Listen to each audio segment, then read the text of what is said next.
Welcome to Sunday morning at the Marxist Library, recognizing that for some of our friends across the nation and around the world, it's afternoon, evening, or the wee hours. Also, many of you will be watching our recording at your leisure on our YouTube channel. My name is Eugene Rule, and I will be your host and moderator for today's session on the occupation of Palestine, a historical perspective from a Palestinian communist. And I'm assuming that you all know that this program is put on by the Institute for the Critical Study of Society at the Nebel Proctor Marxist Library in Oakland, or ICSS. And that you know that while we may not all agree on exactly how to interpret Marx, we all respect his work and believe that it will remain as important for understanding the class struggles of the future as it has been for the past. And we remain committed to Marx's 11th thesis on Feuerbach, that the philosophers have only interpreted the world in various ways. The point, however, is to change it. And I can think of no one who better exemplifies Marx's dictum in this regard than today's speaker, Wadi'h Halabi, who I regard as a comrade, my teacher, and my friend. And I'm pleased and honored that the Institute has allowed me to introduce him. Before doing so, let me say a few things about our process. After my hopefully brief introduction, Wadi'h will speak for about 45 minutes, and then after a short break for announcements, we will go to comments and Q&A. And our goal is to give everyone a chance to participate and share ideas on this very important topic. Wadi'h describes himself as a wandering Palestinian. He was born in Jaffa in 1946, and 2 years later, his parents had to flee the Nakba, first to Gaza, then to Egypt and other countries, until he came to New Haven, Connecticut, where he met Sandy, his wife and comrade for the last 50 years, during which time they worked on our sister organization in Boston, the Center for Marxist Education. Wadi'h joined the Communist Party in 1993, and since then he has played an active leadership role, not just in the CPUSA, but also in the Communist Party of China. 21 years ago, leaders of the CPC read Wadi'h's economics column in the People's World and invited him to Beijing. Dozens of invitations and more than 25 visits have followed. On his very first visit in the year 2000, speaking on behalf of the Communist Party USA, he asked the party in China to participate in the international meeting of communist and workers' parties in solidarity with the people of Palestine, or Solidnet. The response was positive, and the Communist Party of China is now a full participant in Solidnet. 4 years later, Wadi'h proposed to China's leaders that they challenge Walmart's management, pointing to its violations of labor laws worldwide, China included, and its role in weakening and cheapening labor worldwide. That proposal led to nearly 19 months of discussion with China's Politburo, making the final decision. Once again, the response was positive. Communist Party leaders and members were then deployed, unionizing all Walmart workers in China. The first 17 stores were unionized from below before management caved in. This was the world's first successful unionizing at Walmart. And we need to compare this, I think, with our ongoing struggle here in the United States to unionize Amazon workers. And we had a talk from our comrade Judy Greenspan on this a few weeks ago. Other initiatives led by our speaker led to a major 2013 meeting in defense of Chelsea Manning, who was then imprisoned by our Democratic government.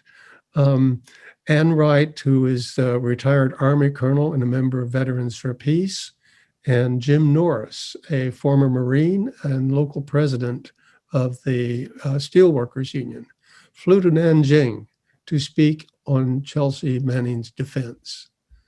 The following year, another China initiative raised defense of David Ravelo, then imprisoned leader of the Colombian Communist Party and Oil Workers Union. Both Manning and Ravelo were subsequently freed. So our speakers played a leading role in fighting state repression worldwide. And in his more than 25 visits to China, Wadi'h's focus has been on identifying and addressing weaknesses and errors that led to the fall of the Soviet Union and other severe defeats. One such serious error was the Soviet Union's support of imperialism's rape of Palestine. Other errors include the Soviet leaders denying support to the largely unnoticed Beirut Commune of 1976.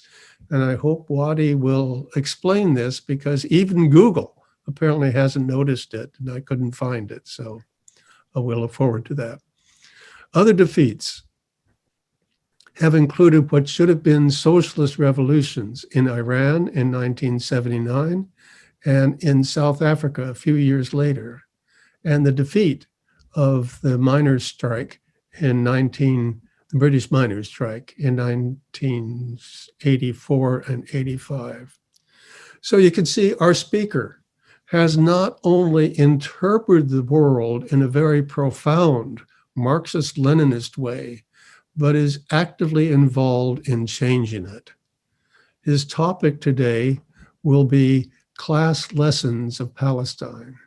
So please join me in giving a hello, warm welcome, Oakland style, to Wadi'h Halabi.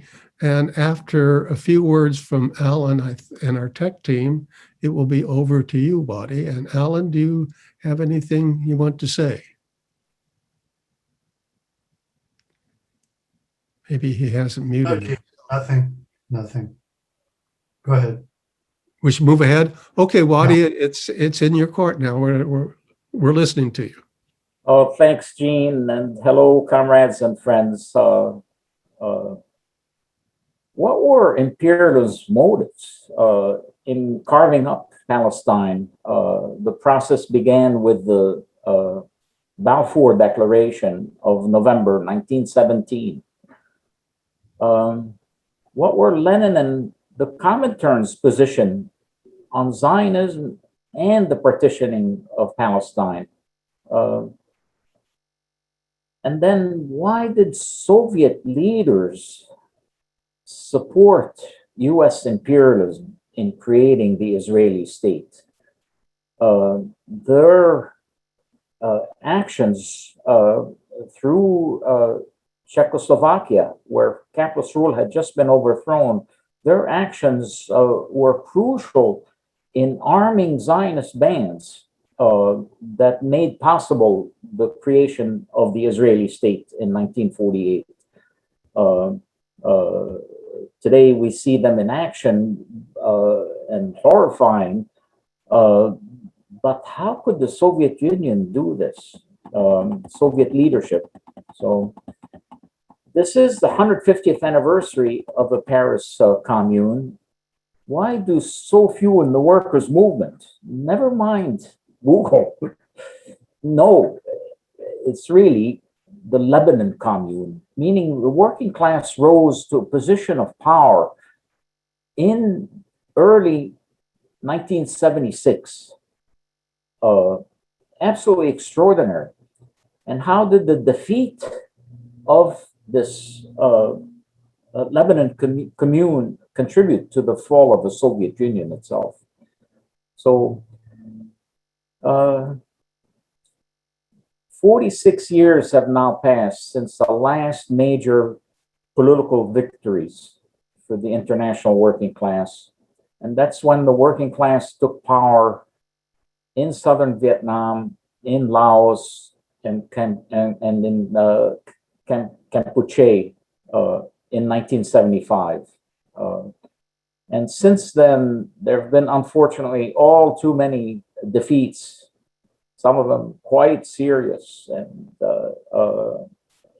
above all, the fall of the Soviet Union itself. So, this is what I'm going to try to address. Just to back what Gene just raised, and I think this presentation will underline this necessity of education in Marxism. You'll see how weaknesses in Marxism contributed to defeats and setbacks that I described.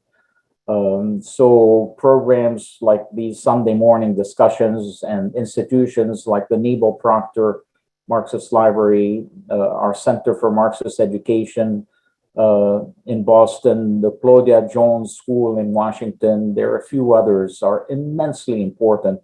And we need to do everything in our power to support these institutions financially and with our labor. So, in any case, before beginning, for those of you who caught our speaker last week, I have a couple of items for the Watch Your Socialist Language list. I made a mistake proofreading the announcement for today's announcement, for today's program, which refers to Israel-Palestine. I do not refer to that blot on maps that the bourgeoisie assigns as Israel. That's all occupied Palestine. In other words, do not recognize the legitimacy of this beast. I certainly recognize that there's quite a body of armed men formed there. This aircraft carrier, as last week's speaker, Stephen Gowns, put it, this aircraft carrier imposed by imperialism on Palestine, it has very real bodies of armed men and crazed settler colonialist bands, considerably worse than the Klan at its worst, and that's saying a lot. And these bands are armed, trained, defended by the Israeli state to maintain a savage occupation, but do not recognize that territory as quote unquote Israel. The second, in terminology sense, is I believe the correct term for this crime of anti-Jewish chauvinism is not anti-Semitism. It's anti-Jewish chauvinism. The overwhelming majority, I think more than 95% of Semitic-speaking people are Arabs. Hebrew, which is another Semitic language, is the only dead language ever resurrected, to my knowledge.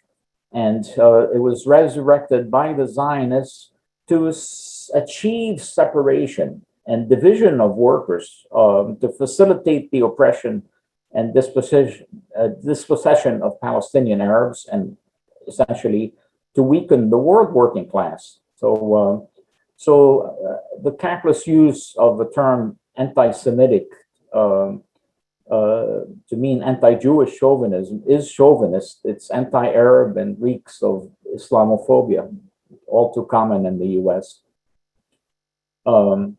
Taking then to basics that I've tried to follow in all of my work, including the work in China, and openly so. My speech in China is identical to here. In other words, trying to maintain the language of Marxism. And first, until workers dissolve the capitalists as a class. And the exploiters are waging and will continue to wage global class struggle round the clock, whether or not we're conscious of it. The more conscious we are of it, the more likely we can overcome them. The less, the more likely we will face defeats. So just imagine the millions of mistaken decisions if leaders of workers, if our generals and soldiers are not conscious of the struggle that's being fought on the global scale. And it's one reason I recommended letters to American workers from Lenin. I'll display the front page for it later. Second is that workers would be the primary historical agent in leading humanity's transition from capitalism to socialism. Weren't Marx and Engels aware that 99% of the world's population, when they were writing, say, the Communist Manifesto, were not workers? Why then is there call for workers of the world unite?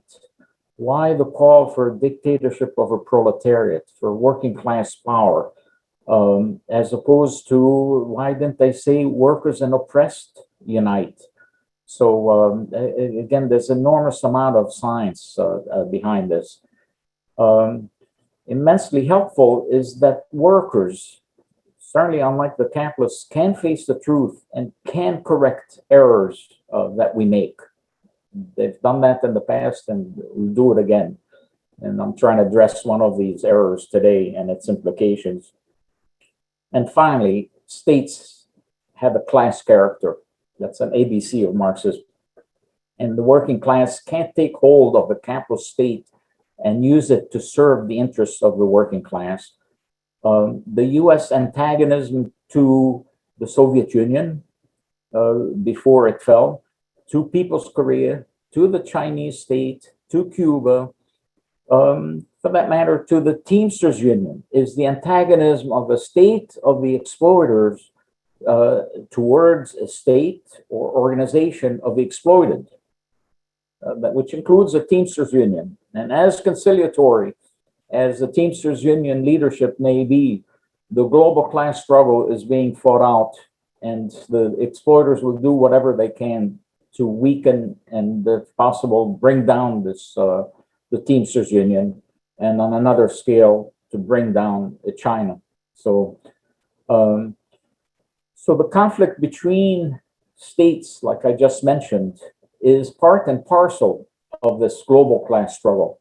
And essential to point out that the just 5 states remain where the working class holds power, down from 17 in the mid-1980s. But the states where the working class has taken power have the same interests as workers in capitalist countries, and this is critical. And then maybe this is the hardest of maybe that's changing.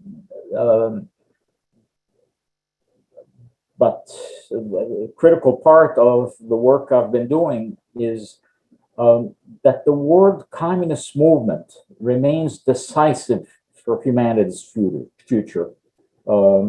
And to just briefly correct what Jean raised in the introduction, SolidNet, while it certainly has raised statements of solidarity with Palestine, but SolidNet is actually the network of communists, of the, I would describe it as of the network of the official communist parties, sometimes called communist and workers' parties, and which all recognize each other.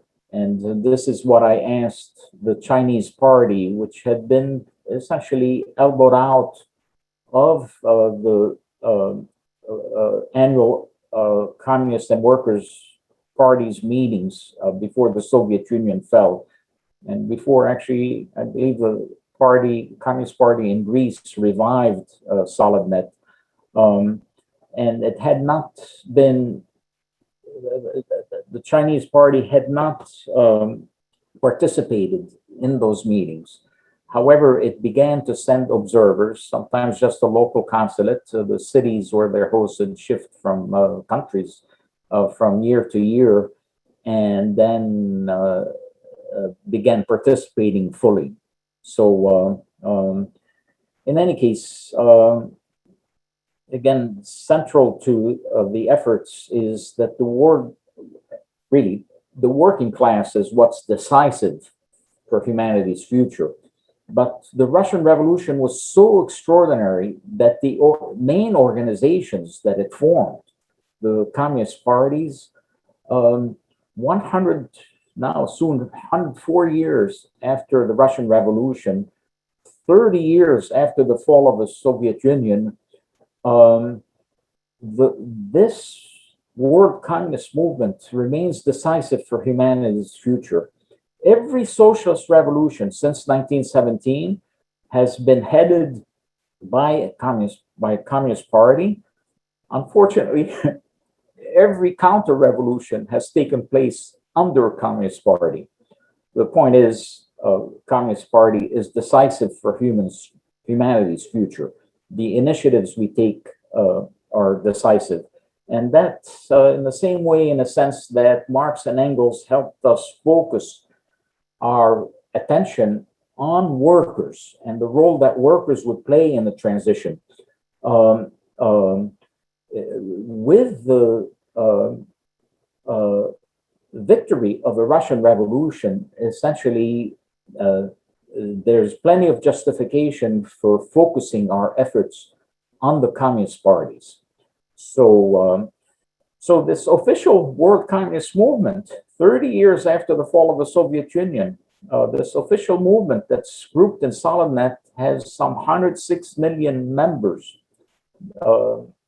Most extraordinary, despite counter-revolution in the Soviet Union, there are about 420 million workers belonging to unions that are affiliated with the official World Communist Movement, primarily in the World Federation of Trade Unions, which includes, by the way, the union federations of Vietnam and of Cuba, and in the All China Federation of Trade Unions. And willful separation from this world movement and from these hundreds of millions of workers is a prescription for essentially irrelevance or decay or disorientation. So to go to Palestine now, World War I had demonstrated the immense superiority of oil in waging war. And by war, in a sense, it especially means military warfare at the time, but in a more general sense, class warfare.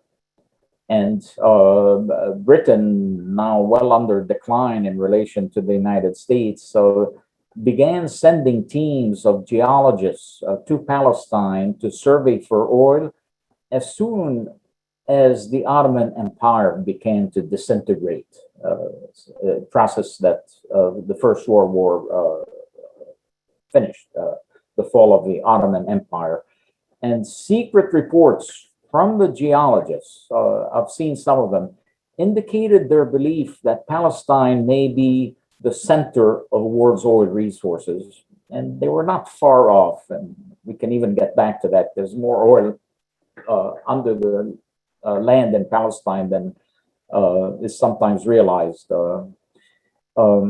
So I believe that oil and Palestine's geography in terms of transportation of oil, in other words, for waging war, were the primary motivation for the Balfour Declaration. As I mentioned earlier, it dates from November 1917, if that month and year rings a bell, the Russian Revolution.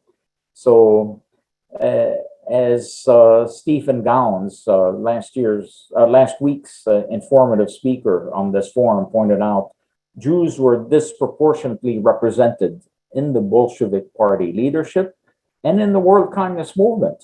So Marxism was the revolutionary response to the displacement and oppression of Jews as capitalism rose, and a displacement and oppression that accelerated as capitalism declined. Zionism was the reactionary response to the same displacement and oppression that Jews suffered. And Lenin was merciless in terms of pointing out the reactionary aspects of the reactionary essence of Zionism. So there's reason to believe that Britain's second motivation in the Balfour Declaration was to steer Jews from communism into becoming national oppressors. So, and I think a third capitalist motivation may simply have been to cleanse Europe of Jews.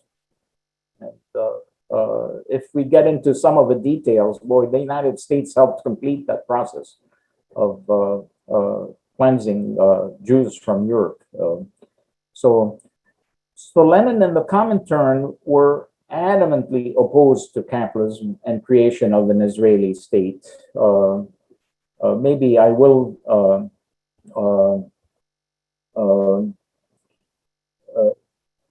show a couple slides. So just a minute. I think we need to allow you to do that. Oh yeah, there you go. Great, thank you. Yep, except it's, yep.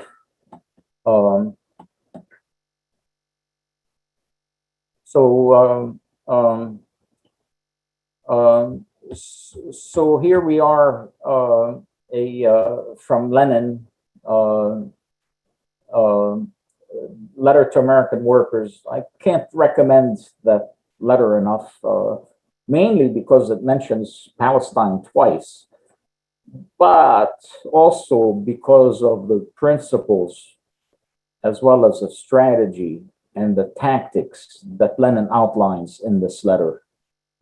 It is an extraordinary letter, and really Palestine, which wasn't 1%, 1/2 of Russia's population, and 1/100th of 1% of Russia's geographic area. And Lenin mentions Palestine twice, so he was on to something. And here's a second. So this is just one example. It's from the Communist International's magazine from November 1937, Against the British Plan to Divide Palestine, by William Gallagher, who was known as a communist MP. He was a member of parliament in England for the Communist Party. So in any event, again, this is consistent that long, consistent history in the communist movement of adamant opposition to Zionism and to the creation of an Israeli state. And yet, by the time I was five years old, I think, maybe 6, I knew that the Soviet Union and communists had supported creation of the Israeli state. And I knew as a 5-year-old, and agree today, that this was a serious injustice. My understanding has deepened since. 95% of the residents of my birth city, Jaffa, were cleansed out in 1948. And as Jean, I think, mentioned, we ended up in Gaza and then made our way out of Gaza somehow into Egypt. I also knew as a child that the Soviet Union had armed the Zionist bands through its Czech proxy. And what I now realize is that I learned this from essentially the Arab bourgeoisie. It was communicating the serious error and that's a common thing. That's when the campus attacks are most common, is when they have a hook to hang their attacks on, because their attacks are overwhelmingly dishonest. But when we make a mistake, the campus will pick up on it and essentially try to do what they can to weaken us or disintegrate us. They far exaggerated Chernobyl to help bring down the Soviet Union. Never mentioning, for example, that they had deliberately rained tens of thousands of times as much radiation on humanity as Chernobyl ever will. But in any case, they used serious mistakes by the Soviet leaders, which was to suppress information about Chernobyl, so the world and Soviet masses learned about it from the campus, and then used it to weaken the Soviet Union successfully, and tried to do the same thing, say, with the breakout of the pandemic in China.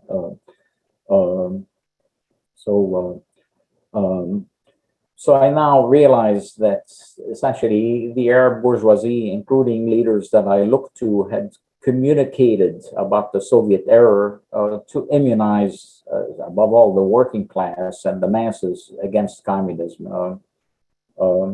They certainly never told me about Lenin and the Comintern's historic position against Zionism and against creation of an Israeli state. So it appears the first public Soviet announcement that they would support creating the Israeli state was made by Gromyko at the United Nations in May 1947. But the evidence is that Soviet leaders had secretly agreed in 1945 to support creation of this monster. So a secret agreement like this is alien to working class functioning. And it was part and parcel of a package where they agreed to support imperialist creation of the United Nations. And so that's September 1945 and possibly earlier. And as some of you may have heard me when I spoke a few months ago, I think November of 2020, Palestinians have a genetic indisposition to the United Nations. There's no material basis for unity of oppressors and oppressed. And furthermore, the United Nations is not composed of nations. The United States is not a nation. It's a country that imprisons an awful lot of nations. As Gary Hicks says, a nation of prison houses. And it's not alone in this respect. It tries to perpetuate a certain organization of the world along bourgeois lines. And this is something that I've raised in China. So the Soviet position to support creation of Israeli state and the actual support for arming Zionist bands meant that communists not only were violating an oppressed nation's right to self-determination, a basic democratic right, and as the manifesto says, essentially part of what our struggle is about is the battle for democracy that takes it far beyond the very limited bounds of bourgeois democracy. Much worse, that Soviet serious error meant that communists were now supporting taking land from the tiller, taking land from the peasant, ripping the sickle from the hammer. Our central symbol is hammer and sickle. Our the founders of our movement, the great teachers, understood the central importance of the alliance between workers and the majority of oppressed. Certainly when Marx and Engels and when Lenin were active, the great majority of the world's oppressed were peasants and small farmers. And the Soviet decision meant the communists were essentially ripping the sickle from the hammer and breaking the hammer in the process, as my friend John Womack added.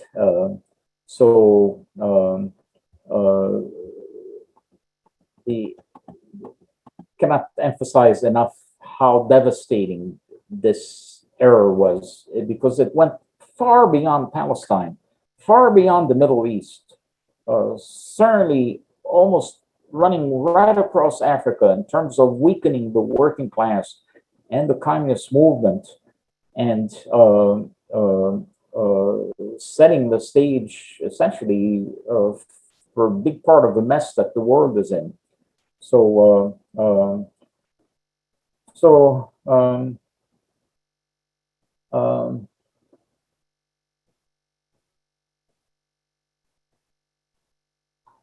how could Soviet leaders make an error like this?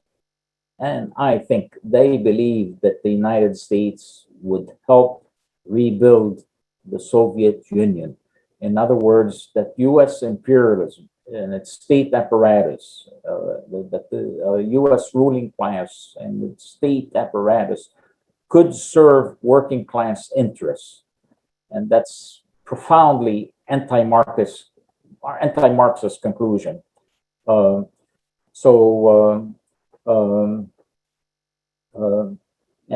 out of loyalty, I believe, to the Russian Revolution, mistakenly identified with the Soviet leadership, most communist parties, even though they had been schooled in opposition to Zionism, in opposition to the forming an Israeli state, most communist parties, some trying to express opposition, most communist parties eventually supported the new Soviet stance. And what followed is basically, because of this very serious Soviet error, the best of the Palestinian resistance after 1948 in particular, but already a big problem in years before that, most of the best of the Palestinian resistance turned to pan-Arab nationalism. It wasn't simply Palestinian nationalism. It was essentially trying to organize across Arab countries against imperialism. So my boyhood hero was no sports star. It was Gamal Abdel Nasser. Was a nationalist leader, officer who overthrew King Farouk, and who seemed to lead a successful resistance to the French, British, Israeli aggression in the Suez Canal War of 1956, when I was nearly killed by a speeding Egyptian army truck, not by a British bomb. Now, with the devastating defeat in the 1967 Six-Day War, 54 years ago this week, what followed it enters into our thick Palestinian heads that even the best of bourgeois nationalism was not capable of lasting victories. And what follows then is a tremendous turn among the best of Palestinian nationalist leaders from this pan-Arab nationalism to Marxism, to a working class understanding that incorporated questions of national liberation, which Marxism has been very good about.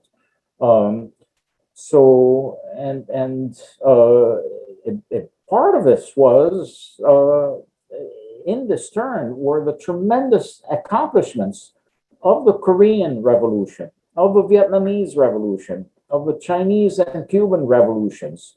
So this is very similar to the forces that led to the rise of the Black Panther Party in Oakland, where the library is located. So in one case, it's the only time the working class has taken power in the Middle East. That same process led to the creation of the often forgotten People's Democratic Republic of Yemen. It's the only time the working class has taken power in the Middle East. Very feeble, got a lot of support, especially from the GDR. But unfortunately, it fell to counter-revolution in the same waves that brought down the GDR and Albania and Yugoslavia and the Soviet Union.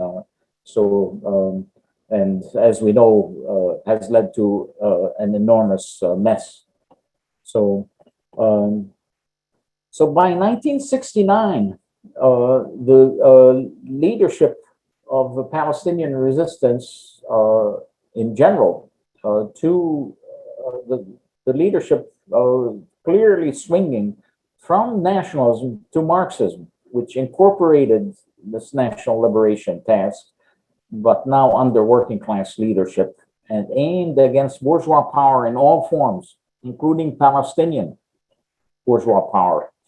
And in 1970, a rising but still immature working class led movement rose to a position of being able to challenge for power in Jordan.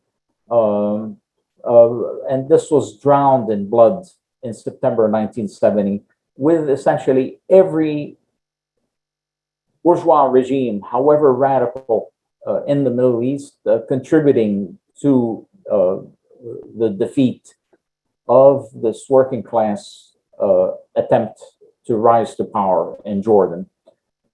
Fortunately, the leaders of this movement in Jordan and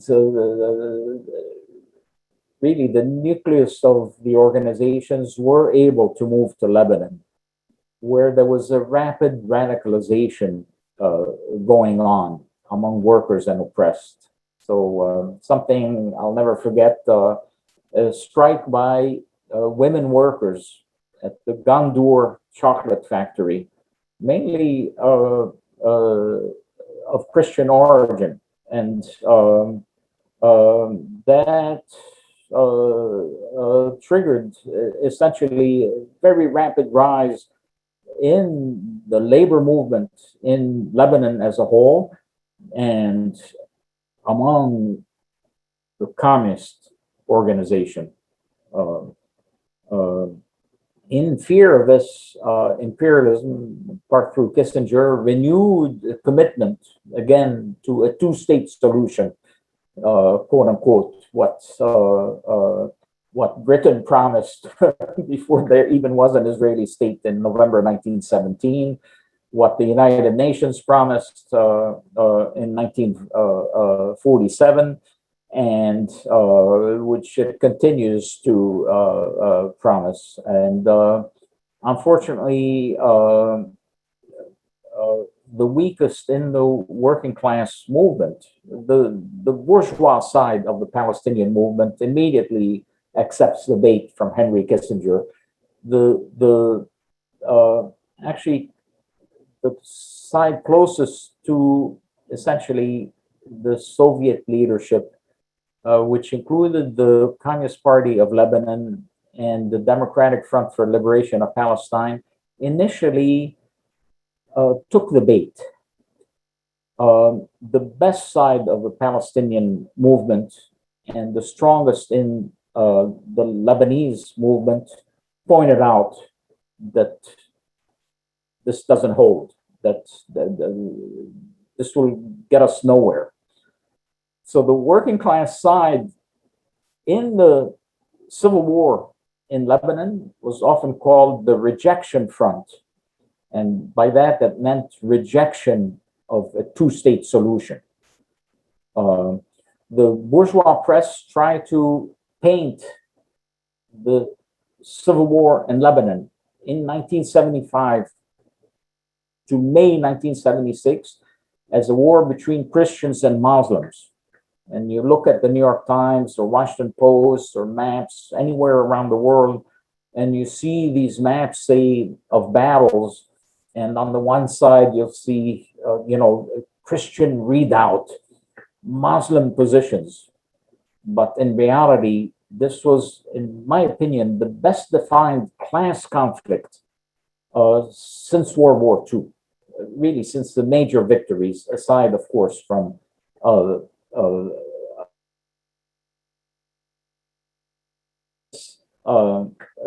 victory of a Chinese Revolution and then the victories I mentioned earlier in 1975 in Southeast Asia. So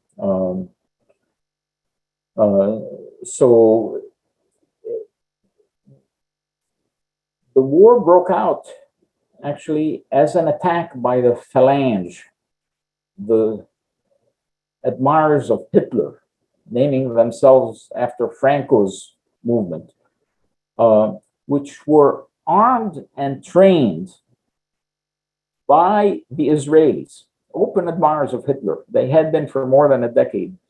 The Phalange attacked a bus returning people on the working class side who had just attended a rejection front rally. So that breaks out mid-April 1975.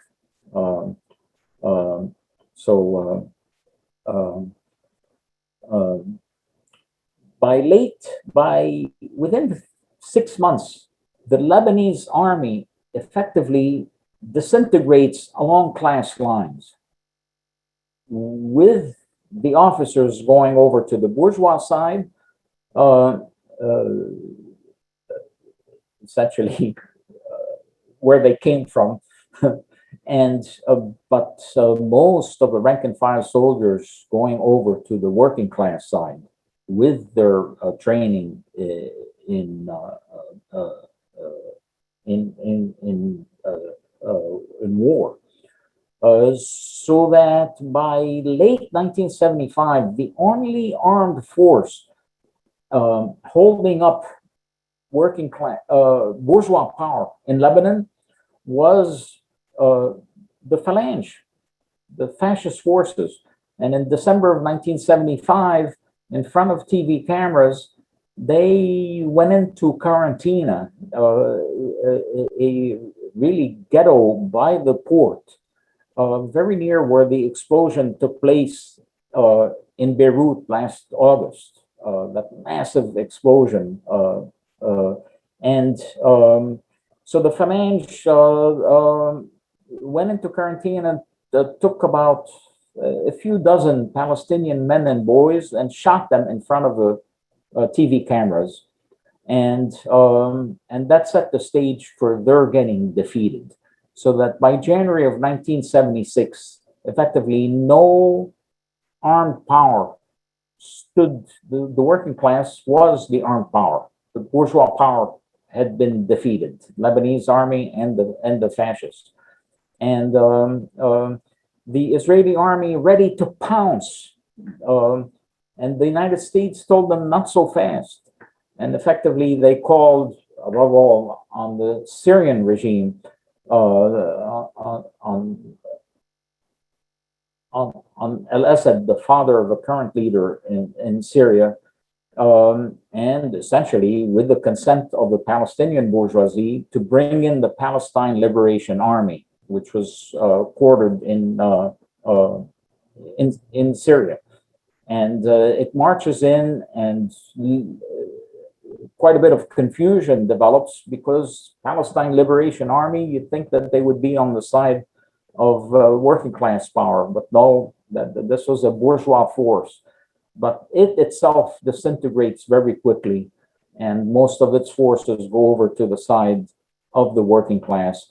So by April of 1976, and through much of May, effectively, the working class again holds power across Lebanon. This is why I provocatively called the Beirut Commune. It didn't name itself that, but working class was in power in Lebanon and had really two chances which is very rare, January and again starting in April, essentially to form a new state.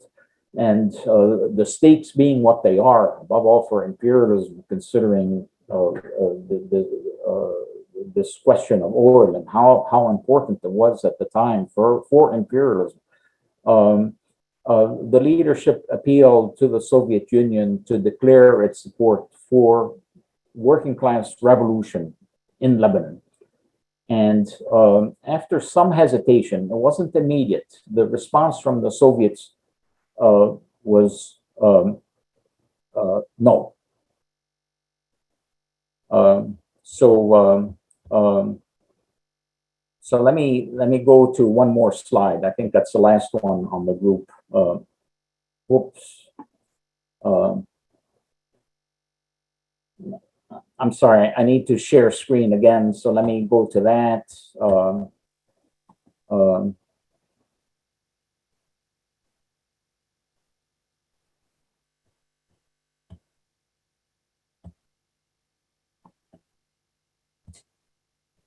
We can see it. Yeah, so you see it now. Okay, so you see, much more than the working class movement, the bourgeoisie was conscious of working class power in Lebanon.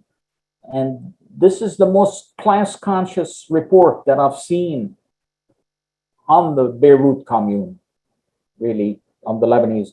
So this is from the Hoover Institution's yearbook on international communist affairs, reviewing events of 1976.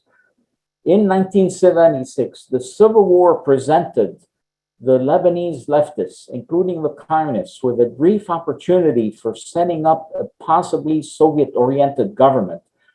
The USSR, however, appears to have hesitated in sponsoring a People's Democratic Republic of Lebanon. And believe me, their choice, People's Democratic Republic of Lebanon, this was just a few months after the last working class seizure of power since those days, which was the creation of a People's Democratic Republic of Laos, which is still fortunately existent. And I've met some of her leaders at forums in China and doing some remarkable things considering only 8 million people. By the way, I think they suffered their first pandemic death period, first one, just a few weeks ago. So immense success like Vietnam, like China, like Cuba, in terms of being able to address the pandemic. So in any event, so this is an extraordinary,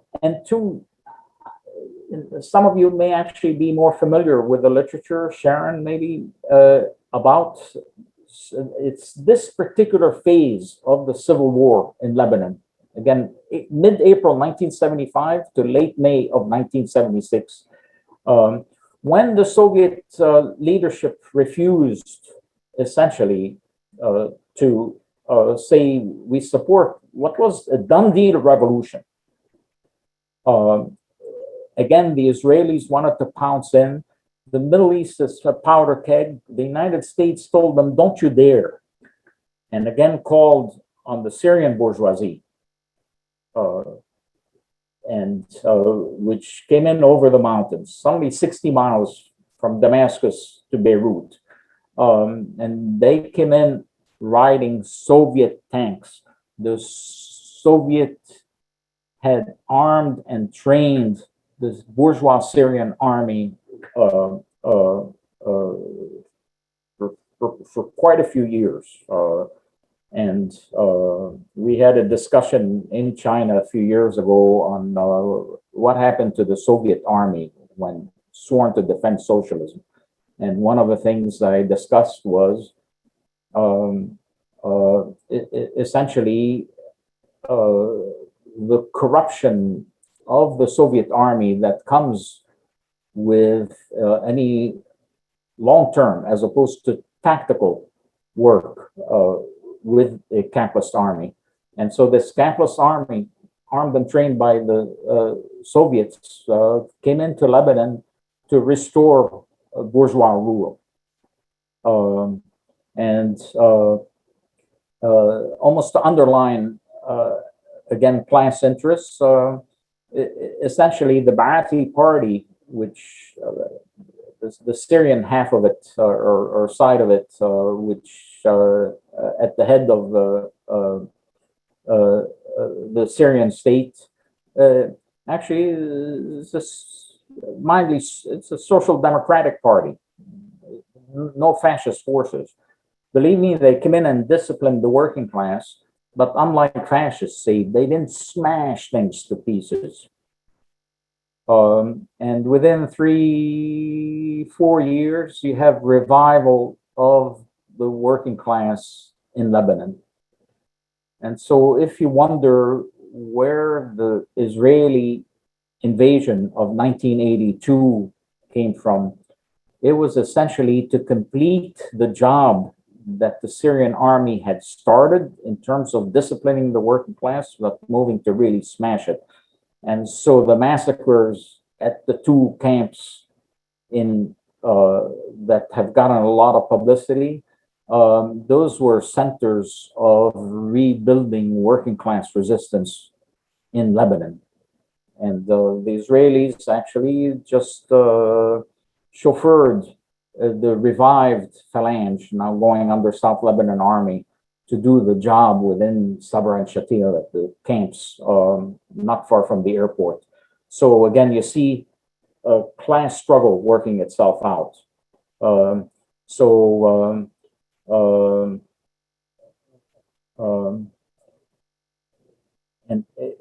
Lebanon has been a nightmare since, and has gone into an unspeakable nightmare since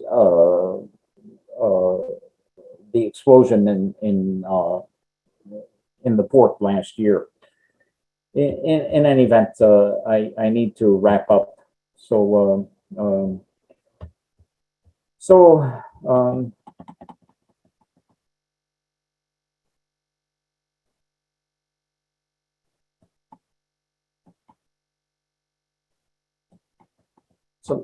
let me tie this then to the fall of the Soviet Union.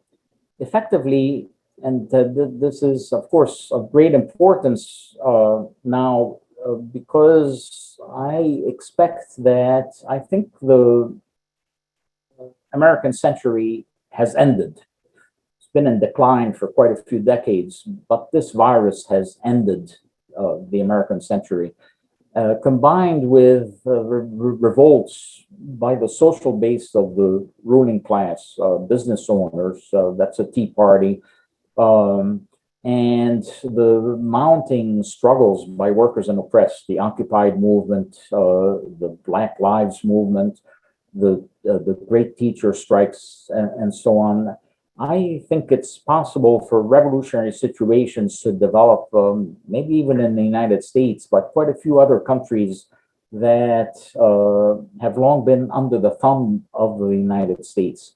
Again, if a working class power like China turns its back, like the Soviet Union did, on a revolution, you can draw the conclusion. Had socialist revolution succeeded in Lebanon, in other words, had the Soviet Union supported what was a revolution, it would almost certainly, in my opinion, have spread immediately to Syria and possibly into Turkey, NATO country.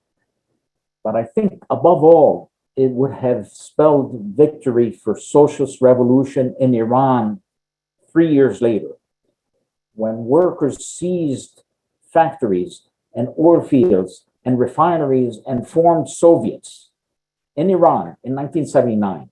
Iran shared 1,000 miles of border with the Soviet Union.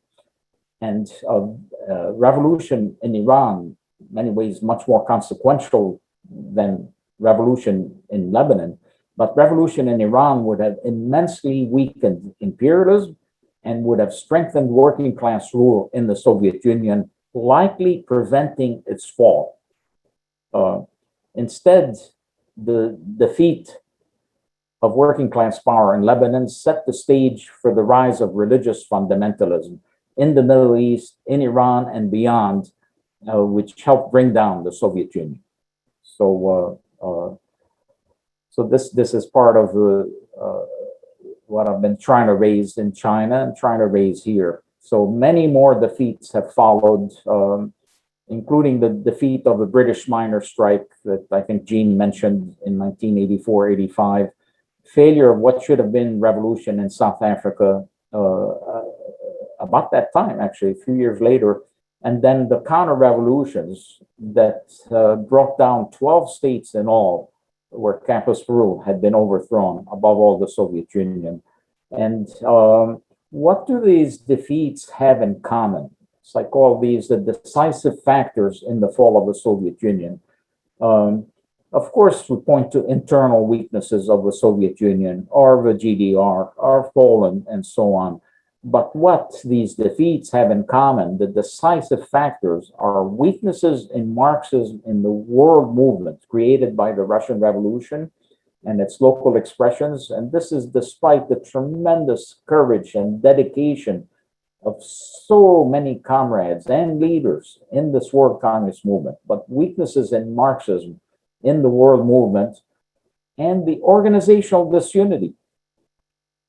So, of course, the two are related, but the organizational disunity is important to single out, in part because in the case of Palestine, between Lenin and the stance of the Comintern, adamantly opposed and warning about the dangers of forming an Israeli state in Palestine,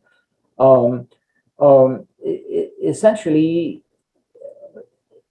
organizational functioning may have led to preventing this error by the Soviet leaders, which then contributed to the fall of the Soviet Union. So,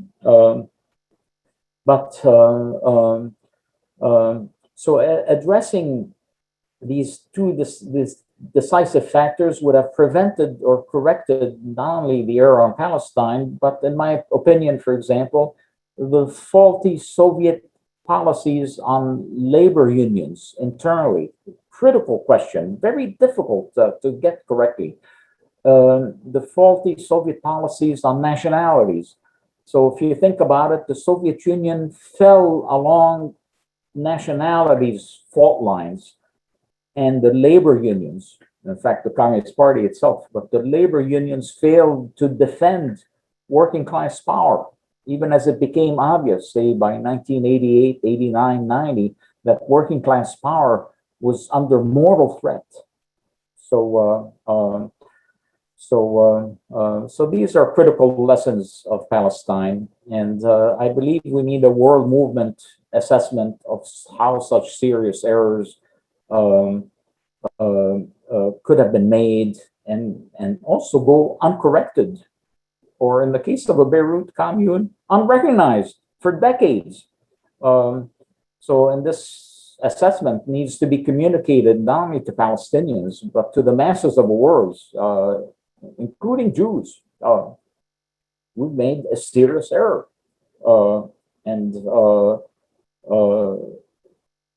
It essentially had funneled Jews into a death trap. But our movement needs to act not only to correct this error, understand what problems leaders were trying to solve that led to this error, but we need to move to break the blockade of Gaza, which is a conscious genocide by imperialism and its local agent. I mean, out and out declared.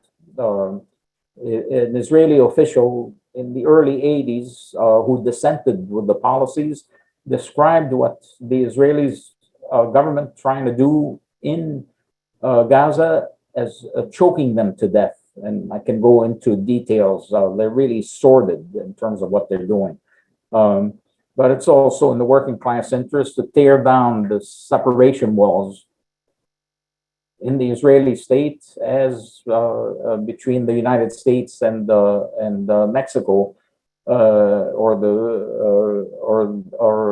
the separation walls that are prisons, to end the segregation in housing and education and employment in the Israeli state, more formal than in the United States, but in the United States in some ways that much more insidious, to end the marriage of church and state in the Israeli state and in the United States, to tear the land out of the hands of the state and of the landlords.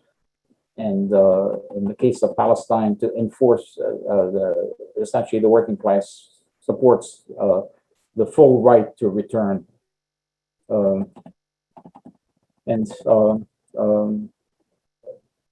I forgot if I mentioned at the start, is there a basis for revolutionary optimism considering a string of defeats? So despite these serious errors and defeats, essentially the working class has essentially accumulated immense achievements in philosophy, in Marxism and its development since Marx and Engels, to certain methods of organizing and education, to successful revolutions, and the creation of a world movement. However confused and divided it is, it's still very much there. To development of ecological agriculture, meaning really in Cuba, which is foundational for social and environmental sustainability, but also provides the framework for solving national questions and use of land that becomes more and more complicated in capitalist countries as oppressed nations essentially are separated, turned against each other. So in Africa, I think there are 55 countries. I'm not sure how many nationalities. Sometimes the borders set up by colonial powers have a nationality that's oppressed in one country set up by colonial, be the oppressor right across the border. And so in any event, this question of land usage and this threat of environmental catastrophe, a achievement of Marxism is ecological agriculture. So, and on top of this, our class opponent is in disarray. The U.S. ruling class is in quite a mess. They're trying to recover from it, but actually digging the hole for even greater problems. So, so what follows is up to essentially the world communist movement, and revolutionary optimism depends on correcting serious errors and mobilizing the past achievements of the working class. And thank you very much.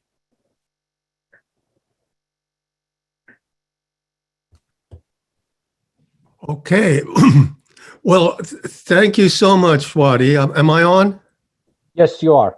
Great, thank you. Well, thank you so much, Wadi'h. That was you succeeded in challenging so many preconceptions that we need time to digest this.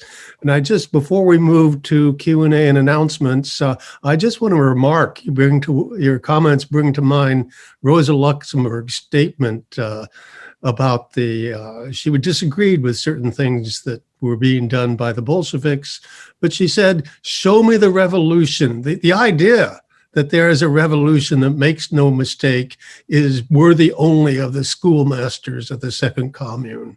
And she continued to say that Lenin and the Bolsheviks restored the honor of the socialist movement. So thank you so much for that, Wadi'h. It was superlative. And before we go to Q&A, we would like to make a few announcements about future programs, and one of them has to do with the communist movement here in the United States. And since Sharon is the one who set that up, do you want to say a few words about that, Sharon? Well, next week we're going to have Roger Karen, who is the author of a book that has just been reissued by international publishers on the Communist Party and the Auto Workers Union. And it's very relevant to today in terms of the new organizing that has been going on recently in the United States and will continue to go on. And so we're really looking forward to having Roger next week talk about the content of his book. Okay, and I think we're still working on some other things we need to confirm. At some point, I believe we're going to have Norman Finkelstein speaking. So that's going to be very good. But we're still firming it up or confirming it. So, but we also want to remind you that there are financial considerations, and our treasurer, Richard Fallenbaum, may have something to say on that point. Well, you've all heard, most of you have all heard my pitch before, but I'll repeat it again. We need money for our expenses and to help sustain the Nibel Proctor Marxist Library, which is our physical home. I've posted in the chat some information on how to contribute, either through a check or PayPal or Patreon, and please take note. We appreciate any amount, and particularly recurring contributions, even a small amount. In case you missed the chat or don't follow it before we close it, the same information is available on the email you received about the meeting. So please consider making a contribution. Thank you.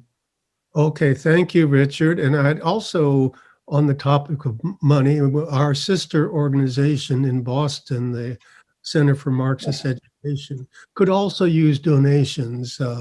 And I know that, and their address is on that same email. So don't forget our comrades in Boston.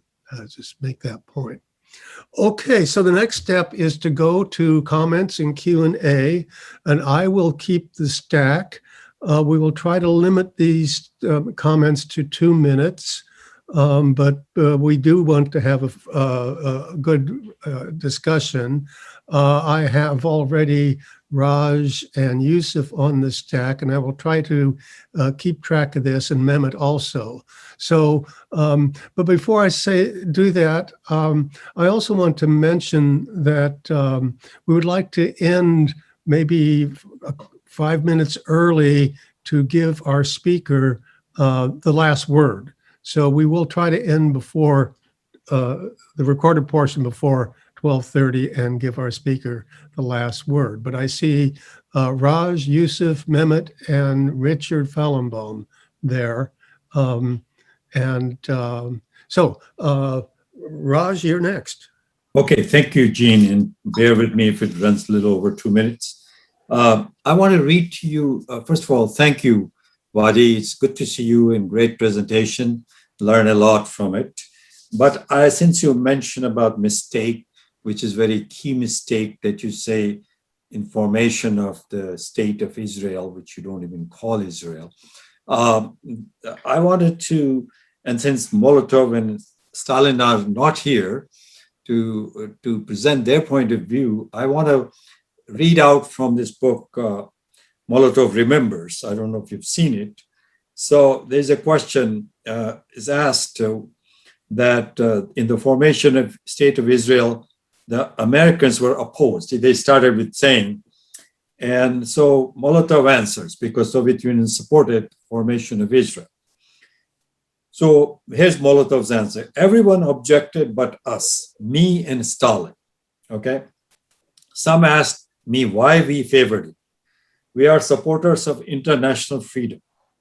Why should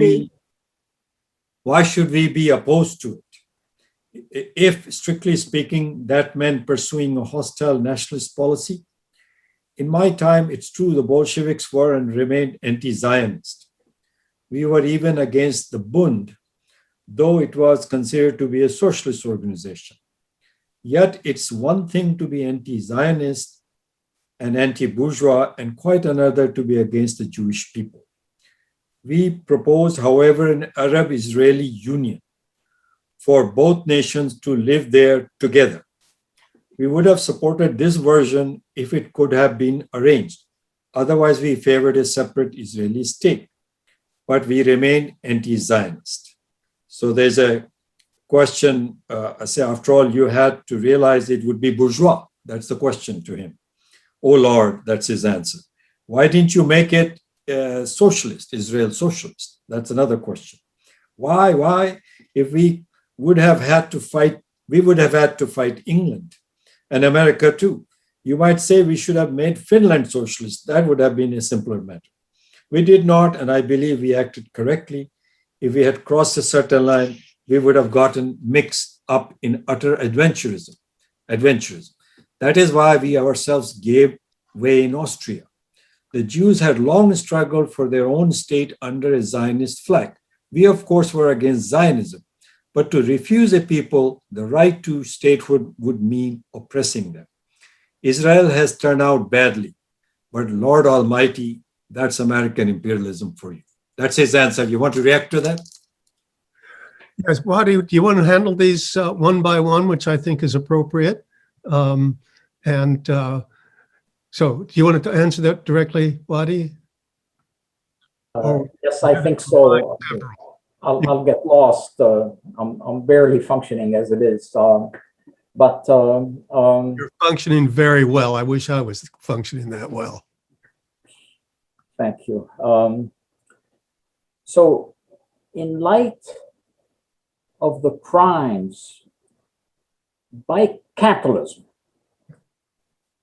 not just fascism, by capitalism against Jews, and United States imperialism was deeply involved in these crimes, including by supplying Germany into after the breakout of the Second World War in 1939. In terms of financially, very tricky to try to follow, but unquestionably, again, so, and Britain was involved and so on. In light of capitalist oppression of Jews in Europe, the material basis for creating a refuge for Jews in Europe had been formed.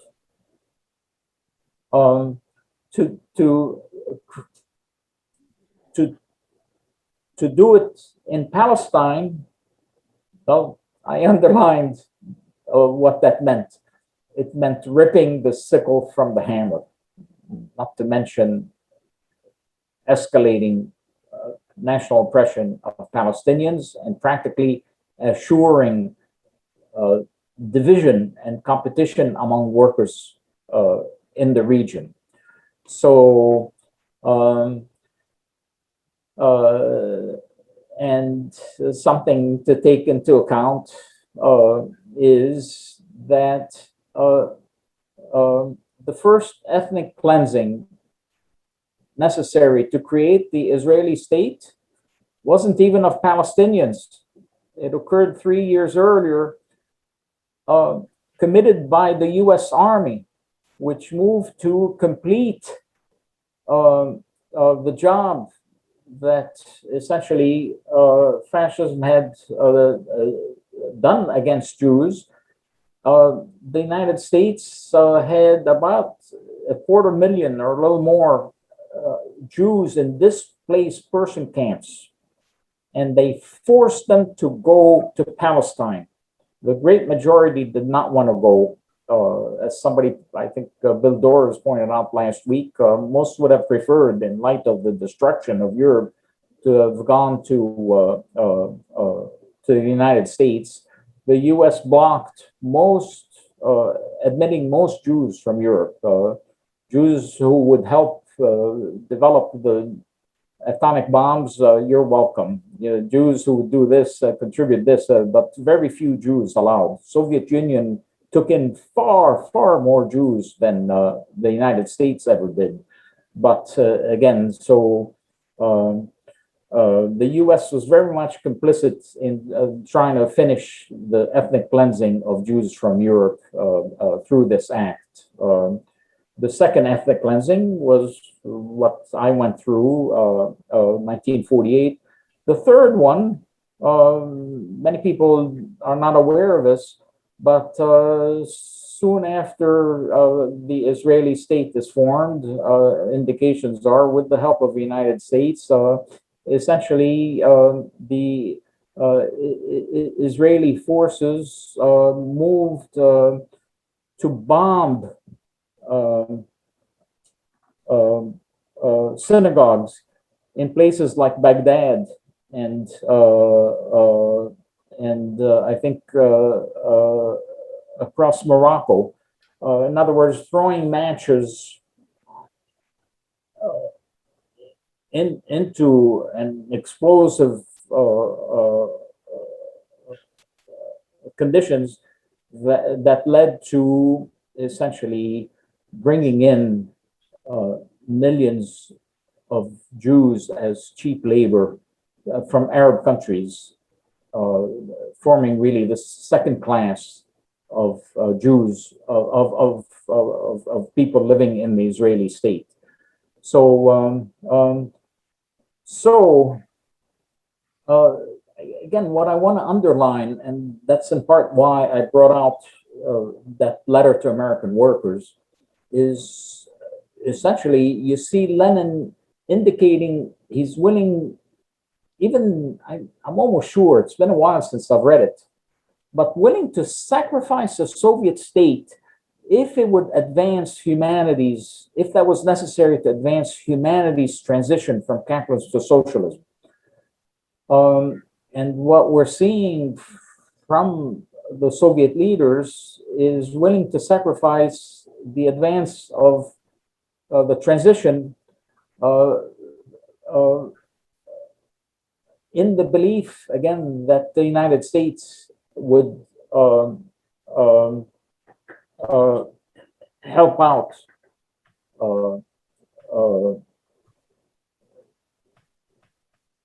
would help the Soviet Union after World War II.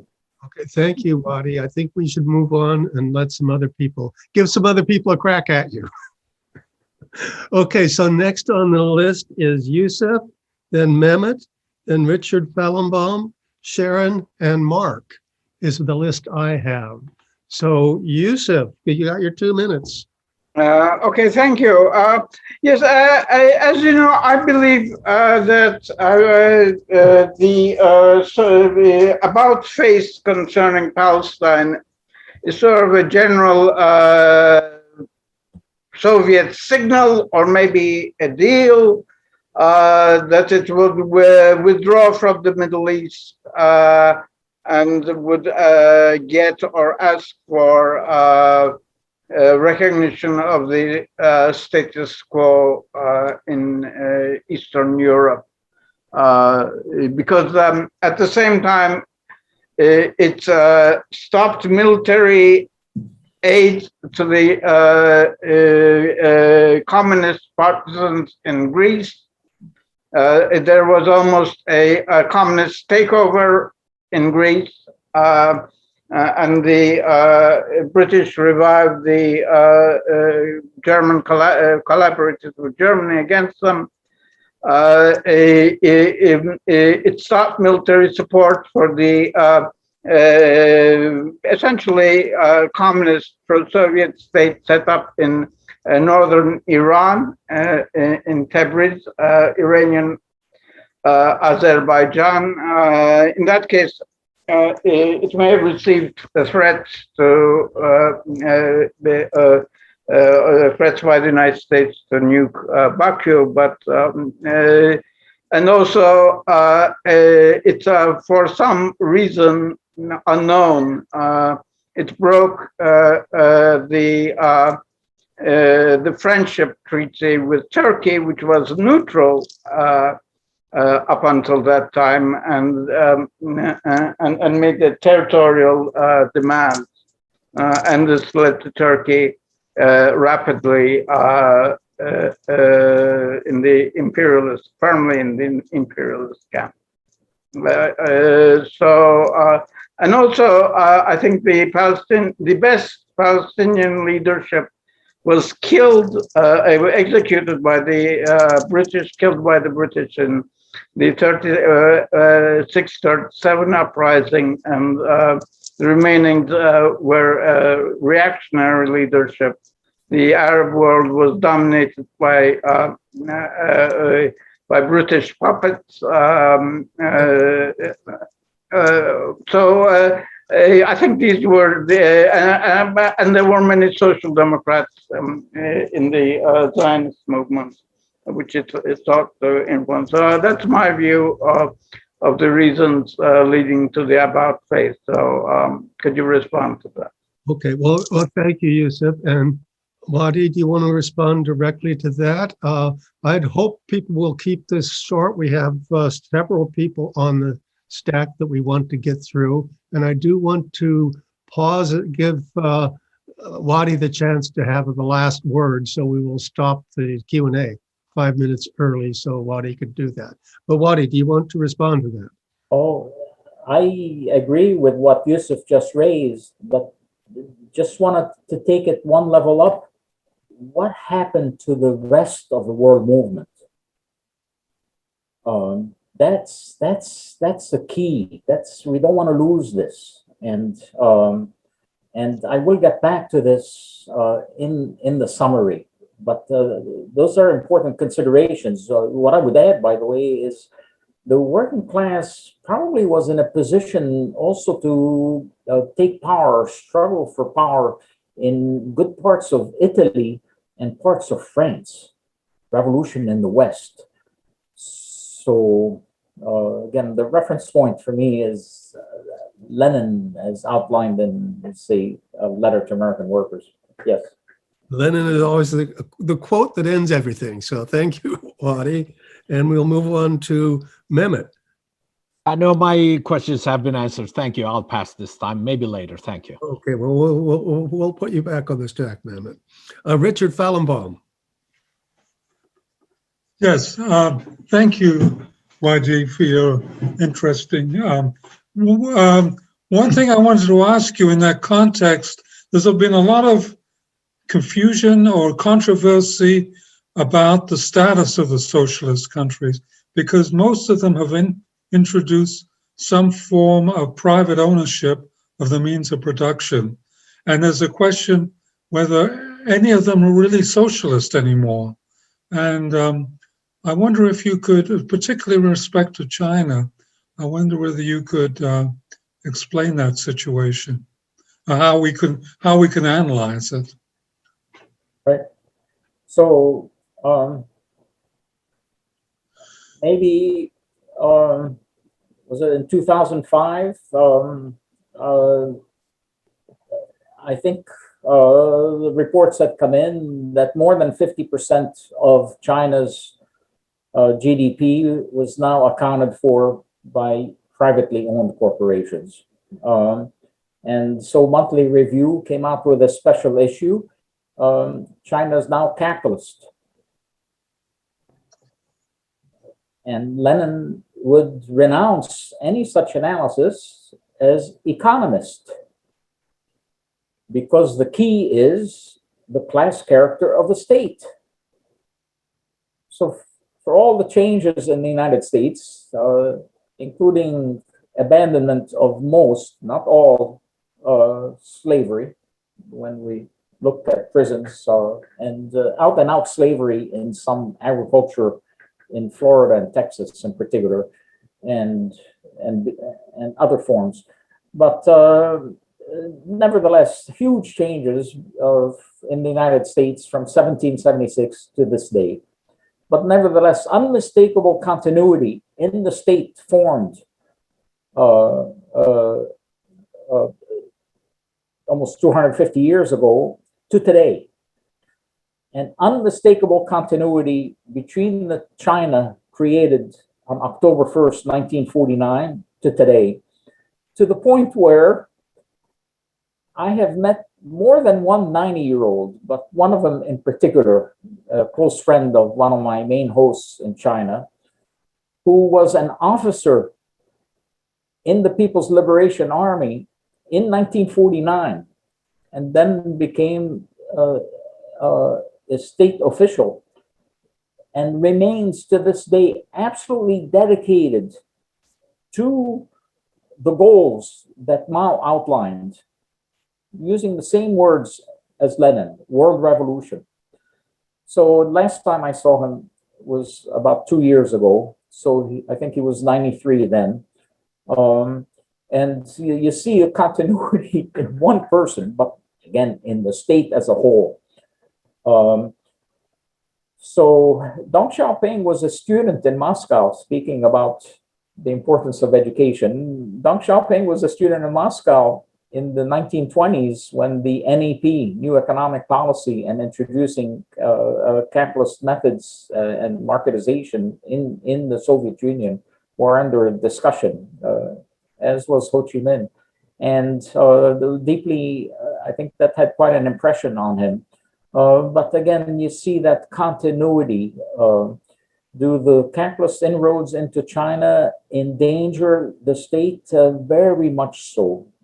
Developing the productive forces was essentially, and we can get into this maybe in another discussion, but China was, in part by Soviet measures that did a lot of damage after the tremendous aid. We need to take that into account. Tremendous aid by the Soviet leadership starting in 1945, but not between 1931, when Japan first attacks China and attacks escalate on the Communist Party. Through 1945, there was almost zero Soviet aid. But starting in mid-1945, the Soviet Unions, including military aid, helped the victory of the Chinese Revolution. But after that, essentially, politically, the Soviets essentially blocked efforts like Mao, like that 93-year-old, and most of my hosts in China, essentially to continue world revolution, a term used by Mao that's used in Lenin's letter to American workers over and over, world revolution. And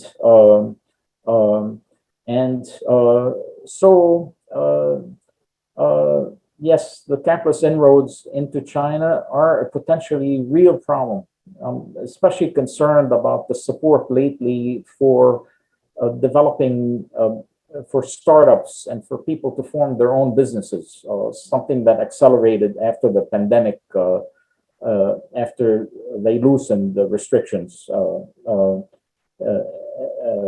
But nevertheless, you have unmistakable continuity in the state. But as I've pointed out in presentations in person at Nebo Proctor, China is a state created by a socialist revolution. Let's keep it there, Wadi'h, because once you start, China, I'm going to put myself on the stack and then we'll never end. So we'll move forward, and we do want to come back to you, Wadi'h. Sharon, you're up. Thank you.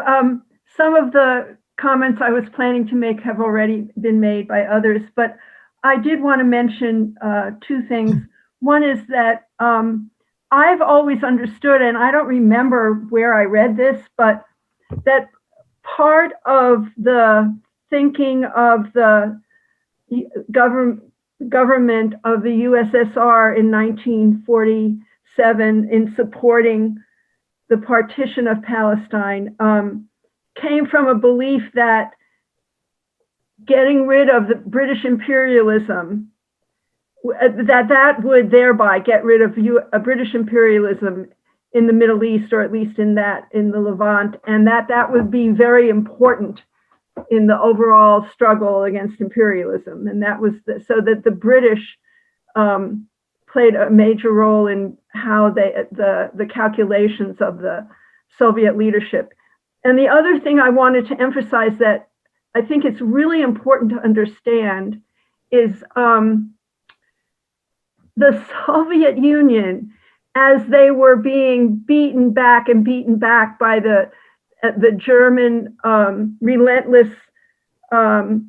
invasion, managed to rescue Jews all along the way. They took people, they moved people, civilians, to the east to get them out of the path of the German invaders. At the same time that, people in Stalingrad were starving, and they were really on their backs were to the wall. They still did not forget the victims of the Nazi genocide and the potential victims. And whereas the United States was sending away boats of refugees back to Europe, and after the war refused to take in very many refugees, especially people in the camps. There were people who had already escaped to Britain who could immigrate to the United States if they had family here who would support them. But that was a very small number of people compared to the people in the camps who were given only one choice.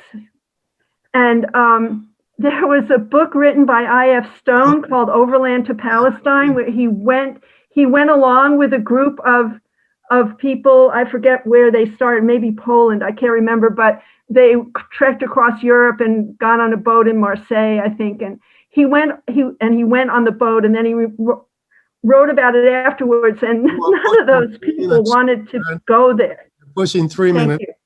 Thank you. Wadi'h, do you have something to say on this? What Sharon pointed out was correct. Okay, we'll leave it there. We have three more people on the stack: Mark, Bill Dorries, and Norma Harrison. And I think we can take those three people and close the stack.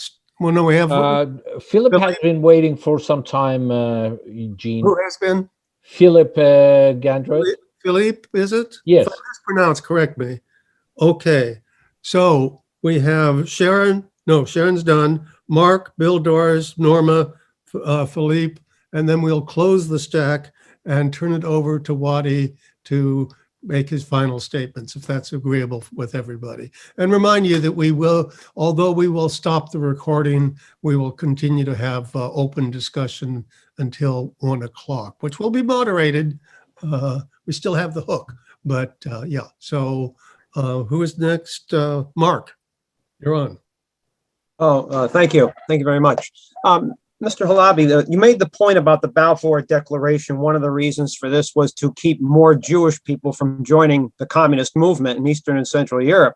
But there's also the military application to this, because there were at least upwards of 100,000 German Jewish men in the Imperial German Army in 1917. And many of these men, obviously, they wanted to wean. Well, one of the reasons for that is Lenin promised to take Russia out of the war, and he's going to take Russia out of the war. And America has yet to send masses of troops to the Western Front. And that's not going to happen until the spring of 1918. So obviously here, one of the ways to suborn the German army is to try to wean German Jewish men from the German army, because Germany was one of the least of the anti-Jewish crowd. Not like the Habsburg Austrians, not like the Ukrainians, the Poles, the Czechs, the Slovaks. You know how that goes. So there was a very, very distinct military reason why the Balfour Declaration is going to be applied here. Your comments, if you have one. I love what you're saying. I appreciate what you're saying. So again, and that's in part. So divisions developed among capitalist powers, and part of our task is to know how to use them. And Lenin was fantastic at that. And as we know, really what brought World War I to an end was the Russian Revolution. But and partly how that happened was use of divisions among capitalist powers. um, uh, and igniting revolt among the soldiers.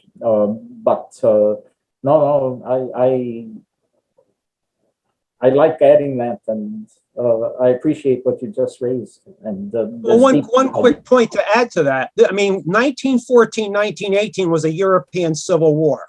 The British and the French did not want the Germans in that club of imperialist powers, and they're going to get us, the United States, to help them. That's part of this. Okay, thank you, Mark. And we'll push forward. Bill Doris, I think, is All right, next. sure. Hello, yeah, thanks. I came on the call a little late because we were trying to block a Zim boat being Zim ship being unloaded in Elizabeth, New Jersey this morning, and we actually were able to reach some of the workers. I mean, it's a different relation than Oakland, but we're just beginning to make those ties. But anyway, yeah, I think the error that the USSR made. Thank you, Wadi'h, for a brilliant presentation as usual. Insights that are rare insights. I agree with Sharon in part. The Soviets overestimated the power of Britain in relation to the United States. Right after World War II, they used Churchill. They used Britain to sort of launch the Cold War, and the Roosevelt regime seemed relatively progressive, which morphed into the Truman regime, of course, and but also the error in the statement that Eugene, I think, that Raj read, is that they felt that was really underestimated. I mean, the United States, represented by Harry Truman, was dedicated to the destruction of the USSR and of socialism, and there was, the fact that if as early as 1945, the Soviet leaders saw that as a necessary compromise, supporting a partition of Palestine and the ethnic cleansing and massacre of the Palestinian people, was a estimate. Was the fact that they felt it was necessary was because it was so important to the United States. And the very fact that it was so important to the United States, to the Truman regime, which was massacring the people of Greece, helping Britain massacre the people of Greece, which launched a genocide in Korea a few years later, which launched the Cold War in 1947 with the Truman Doctrine. The fact that the creation of Israel was so important to Truman and the United States should have shown what a disastrous error it was. And it really marked the supplanting of Britain by the US in that part of the world, and gaining the chokehold that Palestine represented on the routes by which the oil and gas of the Arabian Peninsula would come to Europe, and was critical to US power, and ultimately to the ability of the Nixon administration 2 decades later to take the dollar off the gold standard, and which was critical to their winning the Cold War, because the retaining of the role of the Saudis and the Shah of Iran at the time in keeping oil denominated in dollars, and making sure that that money, the petrodollars, continued to pour into the U.S. economy. It was a watershed in the world situation against the creation. I believe that's 2 minutes. So I'm done. Okay, Wadi'h, do you want to comment on that? I agree. Okay, well, let's move ahead. We have Norma, Philippe. Okay, here I am. Yes, thank you. Thank you, Norma. Yeah. Hi, Wadi'h. It's always lovely to see you and Sharon. By way of foundation of my comments, I was a devout communist when I was 12 or whatever. And when the Soviet Union backed establishing the state of Israel on top, in where it did, I was dismayed. I'm third generation communist. So it's something that was handed down to me, and I've been very devout as a communist, but I didn't know anything. And so I with great dismay, I accepted their decision to do that. I didn't realize what what an argument there was to be had about it. But I saw an article in a local newspaper not too many years ago, 2 or 3 years ago, saying that Jews and Arabs had been living together for a long time in the area called in Palestine. So that might have been something that kind of clarified for Soviet Union what their position should be, because it was already happening. So let's, provide a state. I'm sure with no thought that the Palestinians would become Nazis, motherfuckers. Okay, well, thank you, Sharon. Oh, excuse me. Thank you, Sharon, Norma. And I think we can move on to our final two speakers. Philippe and Trion is put himself on the list. So let's take those two and then go back to Wadi'h. We have about 10 minutes, so it should fit in well. So is it Philippe? Yes. Can you hear me? Yes, we can. I can. Okay. Well, I'm gonna take this opportunity because it's not every day we can hear a Palestinian communist speaking, especially in light of the event that just took place, unfortunately, recently in Israel or in Palestine. My question is, what is the situation of the Marxist-Leninist Palestinians today? I just discovered the Communist Party of Palestine, but I was familiar with the Palestinian People's Party. So what is the situation for Palestinian communists in the Middle East, and what is their relationship to other communist parties? I'm thinking about the Tudeh party in Iran, in Lebanon, and even to the Communist Party of Israel. If the comrade could speak about these, if he has any information. I'm sure he does have information, and maybe we'll take our last question first and then go to Wadi'h's summary, and I'm sure he will tell you all you need to know. But is it Trion? Yes. Yes.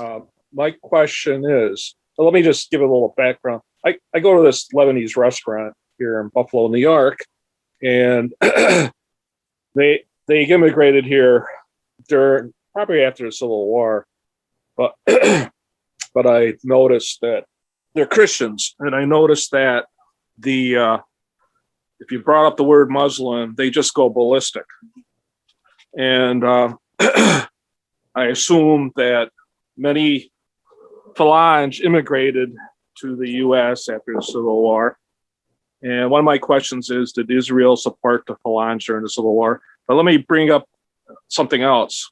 The hostility, you can't even say Muslim. I sometimes try to talk peaceful coexistence, but it reminded me of myself when I grew up. My mother was taken as slave labor by the Nazis out of Ukraine. And when I was younger, all I heard about, you cannot come in my house if you're German or from Western Ukraine. And every time that topic came up, she went ballistic.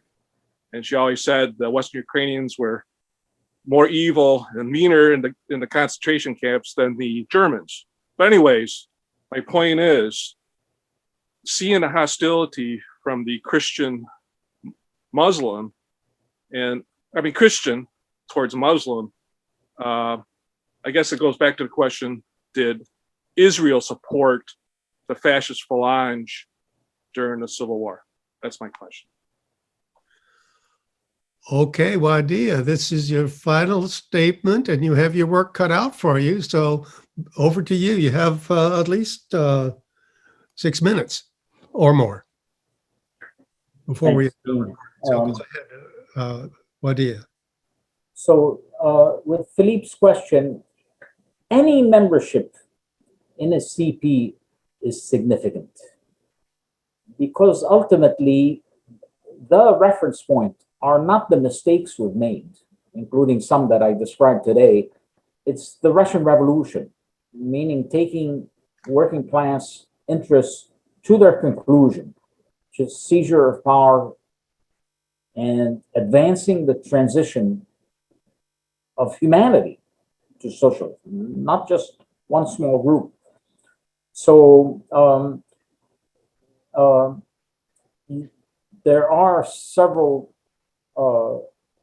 CP-like formations in Palestine, in Jordan,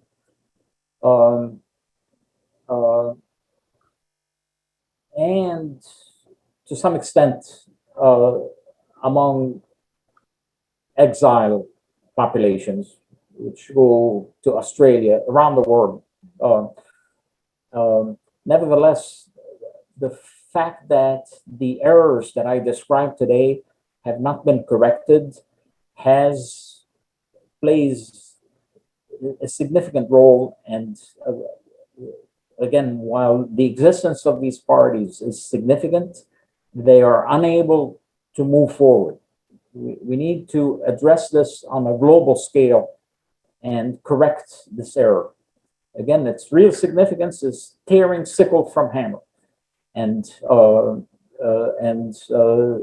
essentially, humanity's transition will not be completed without correcting this error and recommitting to the alliance between the working class and oppressed. And a very significant number remain tied to the land. However, what I would like to point out is one of the significant formations, despite its defeat in 1976, the role it played, a leading role, is Popular Front for Liberation of Palestine. And there was a rally for the anniversary, its anniversary, this was 6 or 7 years ago in Wadi'h, in Gaza. 75,000 people showed up for a rally in support of PFLP in Gaza 6 or 7 years ago.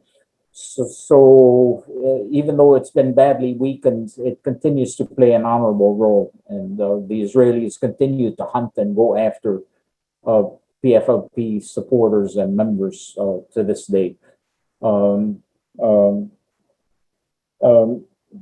With Traian's question, absolutely, the Israeli state continued to arm, train the Phalange through the Civil War, and as I mentioned, essentially reconstituted them after they'd been defeated in the Civil War as a South Lebanon army, and that's who carried out the massacres in the two camps in the Israeli invasion of 1982. Want to go back then to what I think are the two decisive factors in the fall of the Soviet Union and so many other defeats, which are weaknesses in Marxism and the world movement, and that organizational disunity, and how did it develop? And historically, and these pieces just came together. It's been 30 years since the Soviet Union fell. The Bolshevik Party had just 8,000 members at the start of 1917, the year it took power. It grew during that year quite a bit, but it had just 8,000 members.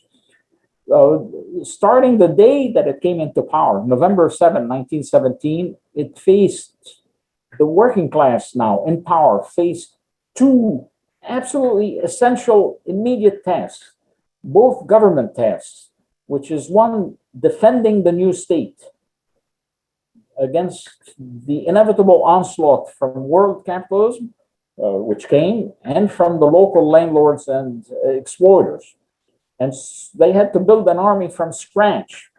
And the overwhelming membership in the army was non-proletarian. Only 1%, I think, of Russia's population was proletarian. The second task is the masses now expected to eat. And so you have a task of organizing another government task, and again, that involves an overwhelming majority of non-proletarian. So the way Lenin put it is, we have a workers and farmers government. The Soviet Union is a worker state, but we have a workers and farmers government. In other words, or workers and peasants government, in other words, with other classes, oppressed classes, which are property tied. And effectively, those other classes and those two necessary tasks absorbed the Bolshevik Party. So the government and the other classes have absorbed the Bolshevik Party. It took some time for that to happen. And the issue, Lenin tried to save the party effectively by forming the Third International, which he considered to be as great an achievement as the revolution itself. That should have been, like the party after a revolution, purely proletarian. But we can see how that was not the case in Russia, and why.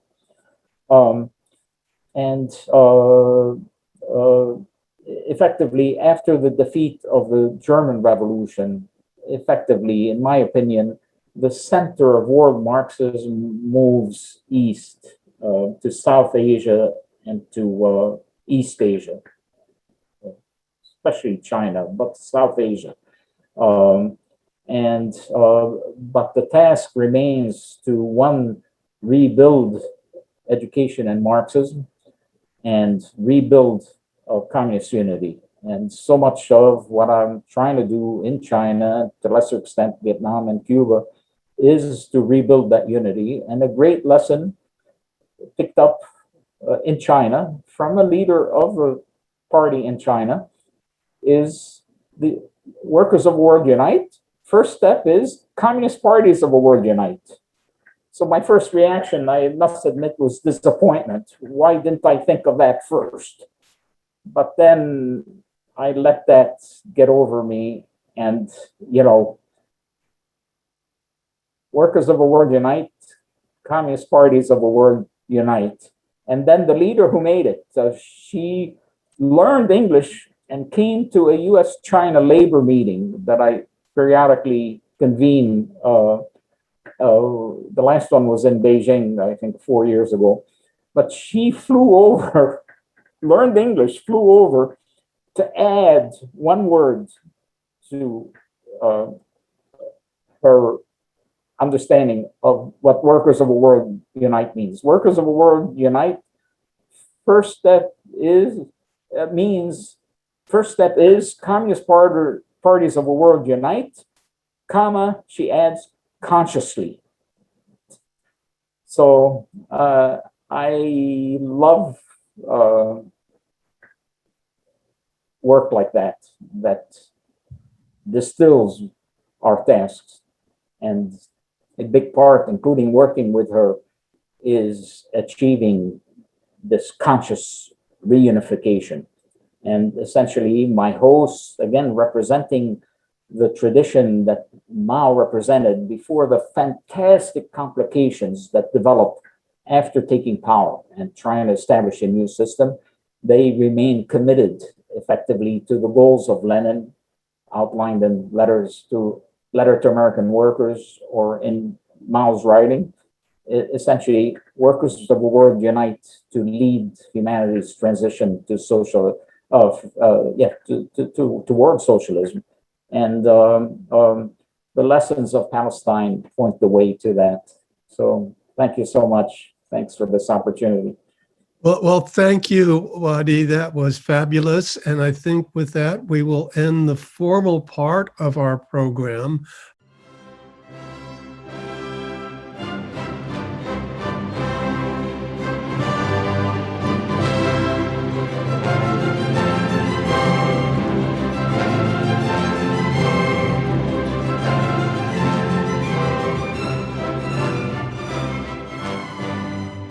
Institute for the Critical Study of Society at the Nebel Proctor Marxist Library receives no corporate funding, nor do we have any paid staff. We rely on the support of working class folks that share our commitment to the socialist legacy of Karl Marx. We continue to need funds to meet necessary expenses. Since we can no longer pass the hat at our in-person forums, please send contributions to our treasurer, either online via PayPal or by check. The PayPal ID is ICSS Sunday, SUNDAY, at yahoo.com. And the name is Richard Fallenbaum. And checks may be made out to Richard Fallenbaum and sent to him at 1225 Nielsen Street, Berkeley, California, 94706. Fallenbaum is spelled Fallenbaum.